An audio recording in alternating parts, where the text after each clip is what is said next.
لقمان حکیم نے 1000 برس کی عمر پائی، یہاں تک کہ حضرت داؤد کی صحبت میں رہ کر ان سے علم سیکھا، اور حضرت داؤد کی بعثت سے پہلے آپ بنی اسرائیل کے مفتی تھے۔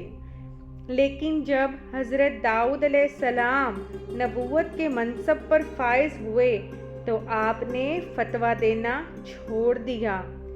بعض کتابوں میں لکھا ہے کہ حضرت لقمان نے فرمایا ہے کہ میں نے 4000 نبیوں کی خدمت میں حاضری دی ہے اور ان پیغمبروں کے مقدس کلاموں میں سے 8 باتوں کو میں نے چن کر یاد کر لیا ہے، جو یہ ہیں: 1.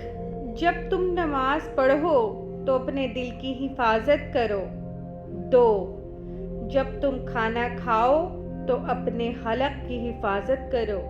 3. جب تم کسی غیر کے مکان میں رہو تو اپنی آنکھوں کی حفاظت کرو۔